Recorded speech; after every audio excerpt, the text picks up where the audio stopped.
यहाँ क्यों गड्ढा खोद रहे हैं? यहाँ पर कंपोस्ट तैयार करूंगा। लेकिन आप इतनी तकलीफ क्यों उठा रहे हैं? एक नौकर को बुलाकर करवा लेते तो क्या जाता? आदमी को बुलाने पर उसे पैसे भी देने पड़ते हैं। अगर ज्यादा पैसे कमाते होते ना तो इस तरह की तकलीफें नहीं उठानी पड़ती। तुम्हारे जैसी औरत ना बस पैसों के बारे में ही सोचती है। दुनिया के हिसाब से अगर नहीं चलेंगी तो कैसे चलेगा? देखो, मिट्टी की महिमा तुम नहीं जानती हो। मैं भी जानती हूँ, मैं भी फिल्म देखती हूँ। बचपन से ही मेहनत करने की आदत है और इसी मेहनत के बल पर ही बचपन से कमा कमा कर मैंने ये सब सारी जायदाद खरीदी है। आज 10 सेंटीमीटर खरीदना भी आसान काम नहीं है।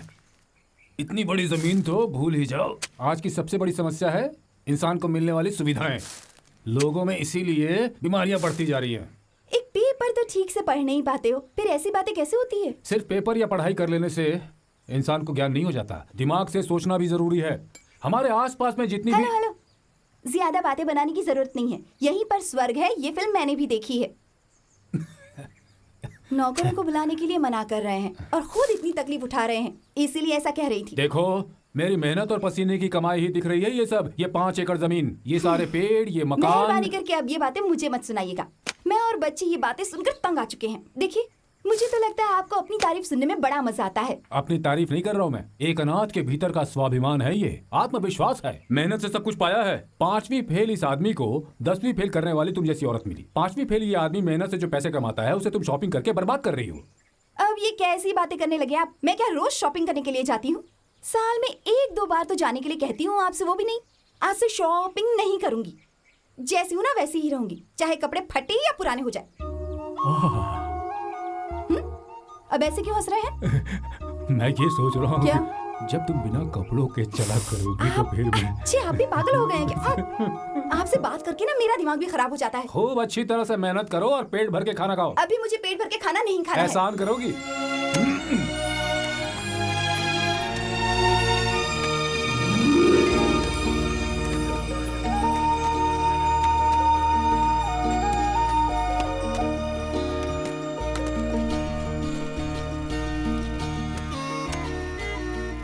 स्कूल में उसने अच्छे से पढ़ाई की होगी, इसलिए आज वो इंजीनियर बनकर टाई लगाकर घूम रहा है। तुम तो 5वीं फेल हो, मैं कम से कम 10वीं तो पास हूँ। क्या बोला? अरे टाई पहनने के लिए इंजीनियर बनने की जरूरत नहीं होती। जल्दी ऑफिस आ जाओ, हिसाब करना है। हाँ ठीक है भाई।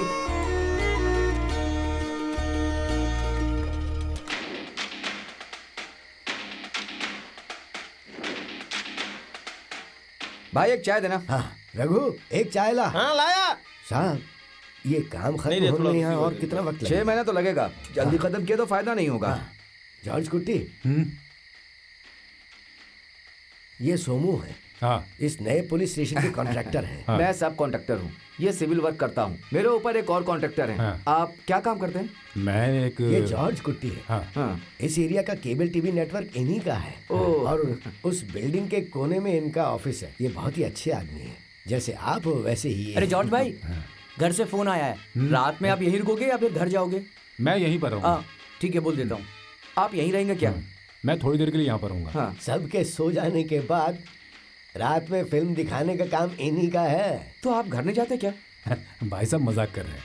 यहाँ रात में कोई ना कोई तो चाहिए ना। हमेशा जरूरत पड़ती रहती है। कभी बिजली चली गई, कभी कोई फॉल्ट आ गया तो लोग कंप्लेन करते हैं। हाँ। जिम्मेदारी वाला कोई जल्दी मिलता नहीं है।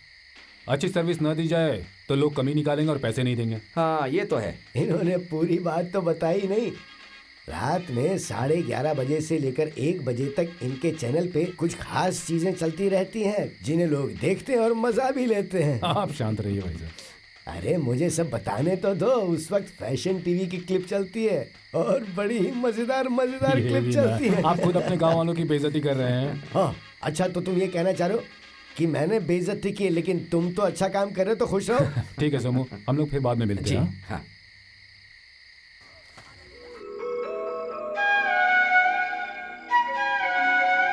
सुनो, हाँ मैं जरा घर जा रहा हूँ। मेरे सिर में दर्द हो रहा है, तुम यहाँ संभाल लेना। ठीक है। अब क्या करूँ, कुछ समझ में नहीं आ रहा है। बेडरूम वाला सीन अच्छा था ना? इस निकम्मे को सब कुछ पता है।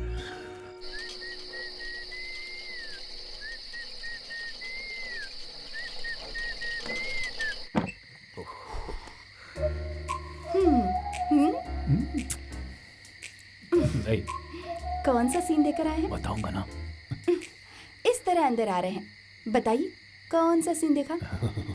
बेडरूम सीन था या नहाने वाला? अरे बताऊंगा ना, कह रहा हूँ ना। मुझे मुझे पता है आज क्या होने वाला है।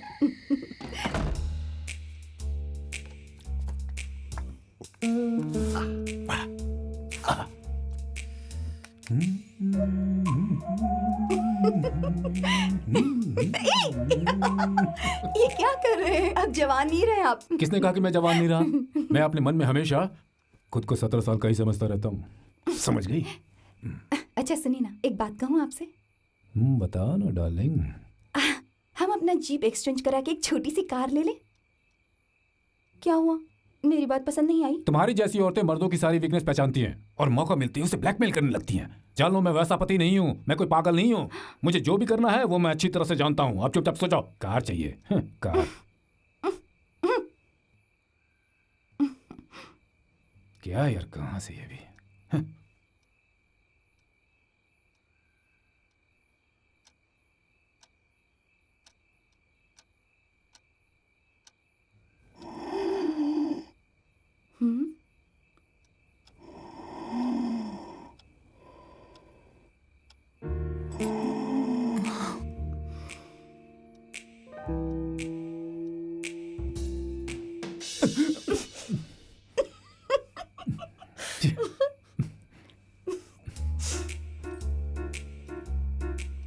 कार चाहिए तुम्हें? कार? मैंने फैसला कर लिया है। तो बताइए क्या फैसला किया? कार सेकंड हैंड खरीद लेंगे। हटिए जी। अरे नए की कीमत बहुत ज्यादा है। सुनो। हटिए। अरे सुनो ना। हटिए ना। अरे तुम कहाँ हो?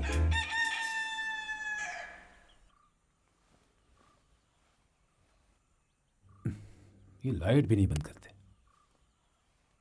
आप रात में आ गए थे क्या पापा? हाँ। पर आप रात में क्यों आए? तो चुपचाप अपना नाश्ता कर। पापा कभी रात में नहीं आते हैं ना, इसलिए इनसे ये सवाल पूछ रही हूँ। और कल खुद कहा था कि कल रात ये घर नहीं आएंगे। मैं एक मारुति कार बुक करने आया था। हम जल्दी ही मारुति कार खरीदेंगे। सच में पापा? हाँ अब- हाँ, सच में सच में। हमें मारुति कार नहीं चाहिए पापा, हमें ऑडी कार चाहिए। क्या कहा?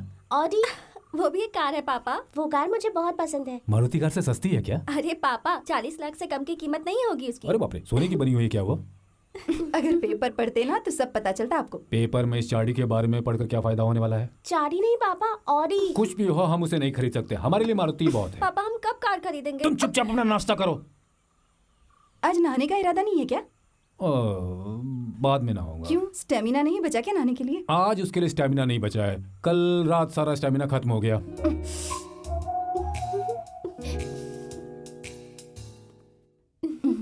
हाँ, कल रात में साइकिल चला कर आया था ना यहाँ, उसमें सारा स्टेमिना खत्म हो गया। ओहो। मम्मी हमारे स्कूल में से 2 लोगों का सिलेक्शन हुआ है और उसमें से एक मैं हूँ। स्विमिंग कंपटीशन में क्या मिलेगा बेटा तुम्हें? उसके बदले यहाँ बैठकर आराम से पढ़ाई करो। पापा माँ से कहिए ना। अगर कोई ये सोचता है कि किताब में छपी अक्षरों को पढ़ने से दिमाग बढ़ता है तो वो बिल्कुल गलत है। करोड़ों लोगों की जनसंख्या वाला इस देश में आज भी ऐसे लोगों की संख्या करोड़ों में है जो निरक्षर हैं। हमारा ये देश ऐसा है जिसमें किताबी ज्ञान से ज्यादा मायने रखता है अनुभव से प्राप्त किया हुआ ज्ञान, और यही असली ज्ञान है। लेकिन तुम्हारी जैसी 10वीं फेल महिला कभी भी ये सच्चाई समझ नहीं सकती, क्योंकि इसके लिए सेंस चाहिए, सेंसिबिलिटी चाहिए, सेंसिबिलिटी चाहिए। वाह, कमाल कर दिया पापा। ठीक है, कोई बात नहीं। कैंप में भेजना है ना, भेज दीजिए, पर फीस 1500 रुपए है, याद रखिएगा।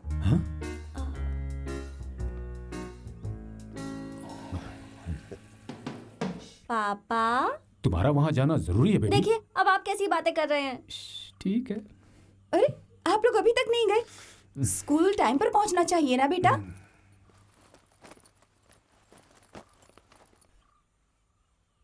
सुनी, बच्चों के सामने ऐसी वैसी बातें मत किया कीजिए।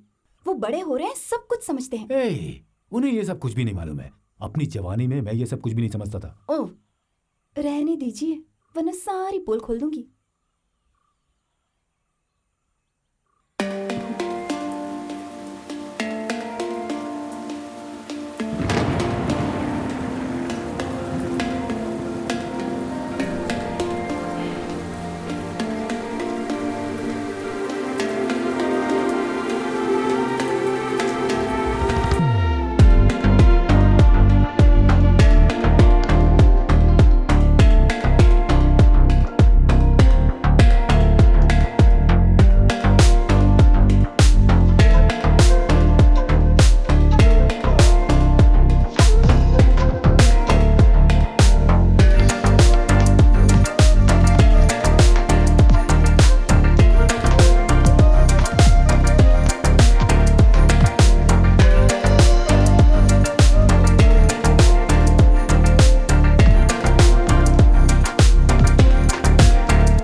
जॉर्ज बेटा, ये औरतों की बहुत ही पुरानी आदत है।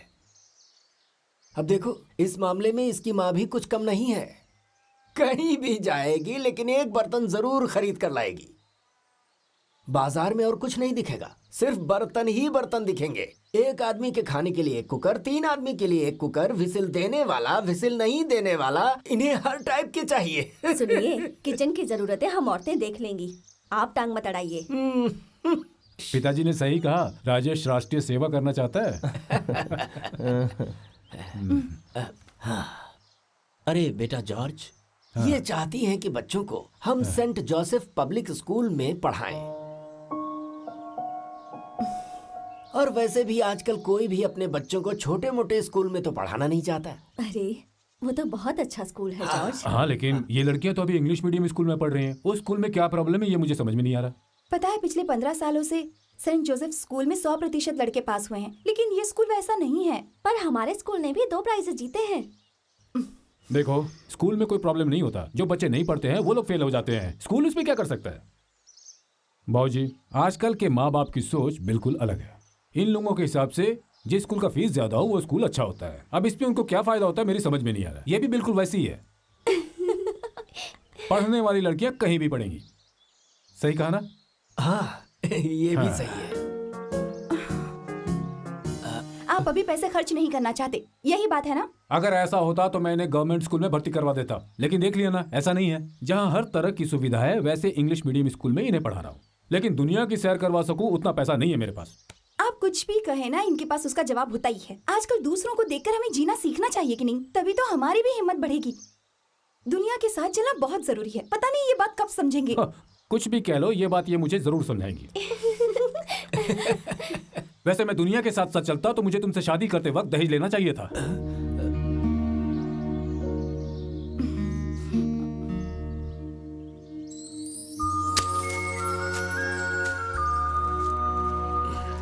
बाबूजी, हाँ? अभी इसकी क्या जरूरत है? बेटा, ये केले का घर लेते जाओ, इसे बच्चे बहुत पसंद करते हैं। वहाँ कोई नहीं खाता इसे, इसलिए मेरे यहाँ जितना भी केला होता है उसे सुलेमान भाई को बेच देता यहाँ हूँ। भी कुछ ऐसा ही है। हम दोनों कितना खाएंगे? पेड़ में बहुत सारे केले लगते हैं, बेच ही देते हैं। अच्छा, आज ही जाना जरूरी है क्या? हाँ, सारी तैयारी पूरी हो गई है। क्यों? नहीं नहीं, मैं सोच रहा था कि जो शादी के समय नहीं कर पाया, अगर मैं दहेज की बात आप मुझसे मत कीजिएगा। वो तो अपनी पत्नी का मुंह बंद करने के लिए मैंने कह दिया था, ऐसा वैसा कुछ मत समझिए। नहीं नहीं, ऐसी कोई बात नहीं है। फिर भी मैं सोच रहा था कि अगर देखिए, मैं रानी को पसंद करता था, इसलिए मैं उससे कहा था कि मैं उससे शादी करना चाहता हूँ। लेकिन उस वक्त न मेरे पास कोई घर बार था, न संपत्ति थी और न ही कोई काम धंधा था, इसलिए आपने मुझे वापस लौटा दिया था। और उस बात से चोट खाकर जब मैंने अपना धंधा शुरू किया, तब उसके बाद आप ये शादी करने के लिए राजी हुए थे। ये शादी करने से मुझे बहुत ही फायदा हुआ है। एक इंसान जो अनाथ था, उससे माँ बाप और भाई मिल गए। ये तुमने सही कहा बेटा। जॉर्ज सिर्फ मेरी बेटी रानी का पति ही नहीं है, बल्कि इस परिवार का बड़ा बेटा भी है। अगर हमारे इस परिवार में कोई तकलीफ है तो तुम्हें खुशी कैसे मिल सकती है? ठीक उसी तरह से अगर तुम्हें कोई तकलीफ है तो भला हम खुश कैसे रह सकते हैं? जॉर्ज बेटा, दुख तकलीफों को बांटने से ही असली खुशी मिलती है। बाबूजी, मेरे मन में क्या है ये बात आप समझ गए तो इसकी कोई वजह होगी। वो मैं जानता हूँ। तुम अपने गांव में थिएटर खरीदना चाहते हो। रानी से बोलकर मैंने बहुत बड़ी गलती कर दी। अब इसमें ऐसा क्या हो गया? तुम्हारी समस्या हमारी नहीं मुझे है कोई क्या? समस्या नहीं है।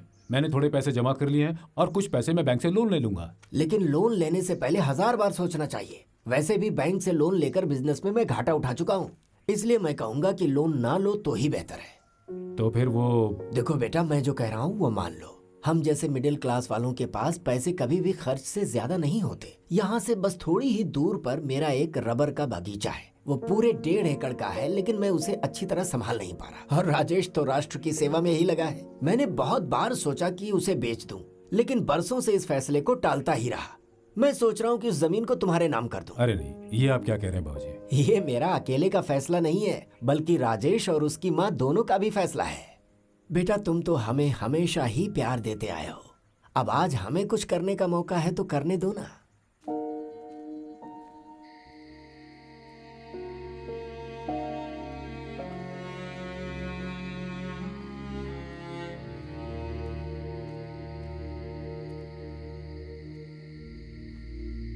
किस सोच में डूबे हैं आप? थिएटर वाली बात तुमने बाबूजी को क्यों बता दी? ऐसी बात नहीं है। मेरे कहने से वो ये सब दे रहे हैं, ऐसा बिल्कुल भी नहीं है। हमारी शादी होने के बाद उन्होंने कुछ भी नहीं दिया, बस यही सोचते रहते हैं। आप ही सोचिए, जब हमारी बेटियों की शादी होगी तो क्या हम उन्हें खाली हाथ भेजेंगे? हमारी हैसियत के हिसाब से कुछ न कुछ तो देंगे ना, चाहे पैसे हो या ना हो। मुझे उनसे ऐसे पैसे लेना बिल्कुल अच्छा नहीं लग रहा है। बिल्कुल भी नहीं, वैसा कुछ भी नहीं है। जरा इस चांद को देखिए, यही हमारी जिंदगी में रोशनी देगा। हम जमीन बेच देंगे और एक थिएटर बनाएंगे। आज जो केबल टीवी का एक मैनेजर है, जॉर्ज कुट्टी, वो कल एक थिएटर का मालिक बन जाएगा। वहाँ कोई दूसरा आदमी काम नहीं करेगा, सब कुछ हम देख लेंगे। आप कभी नहीं सुधरेंगे। जैसे दुनिया चलती है हमें वैसे ही चलना पड़ेगा। ये क्या तुम हमेशा चलते रहने की बात करती रहती हो? वो सामने सड़क दिख रही है ना तुम्हें, जाओ उस पर चलते रहो। मैं सोने जा रही हूँ। आपको समझाने का कोई फायदा नहीं। जाओ।